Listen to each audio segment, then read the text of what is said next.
যুক্তরাজ্য আওয়ামী লীগের সাধারণ সম্পাদক সৈয়দ সাজিদুর রহমানের ছেলের বিয়ের অনুষ্ঠানে যোগ দিয়েছে ছাত্র জনতার গণঅভ্যুত্থানে বাংলাদেশ থেকে পালানো মন্ত্রী এমপিরা।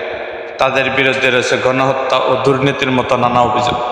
লন্ডনের উটু এরেনার্স প্রেস্টিজিয়াস ইন্টারকন্টিনেন্টাল হোটেলে বিয়ের অনুষ্ঠানে ২০ এপ্রিল সন্ধ্যায় যোগ দেন আওয়ামী লীগ সরকারের সাবেক পররাষ্ট্রমন্ত্রী হাসান মাহমুদ, সাবেক মৎস্য পাশের সম্পদ মন্ত্রী আব্দুর রহমান, সাবেক প্রবাসী কল্যাণ প্রতিমন্ত্রী শফিকুর রহমান চৌধুরী, সাবেক নৌ পরিবহন প্রতিমন্ত্রী খালিদ মাহমুদ চৌধুরী, সিলেট ৩ আসনের সাবেক সংসদ সদস্য হাবিবুর রহমান হাবিব। বিয়ের অনুষ্ঠানে যোগ দেওয়া মন্ত্রীরা বেশ হাসি খুশি ছিলেন। তারা বিয়েতে আগত নেতাকর্মীদের সাথে কথা বলেন, অনেকের সাথে ছবি তোলেন।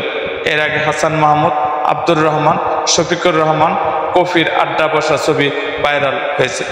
এরকম আরও ভিডিও পেতে এবং রাজনৈতিক অঙ্গনের নানা ঘটনার ইতিহাস জানতে আমাদের মুক্তাগাছার ইতিহাস মিডিয়া ইউটিউব চ্যানেলটিকে সাবস্ক্রাইব করুন এবং পাশে থাকা বেল আইকনটি বাজিয়ে দিন।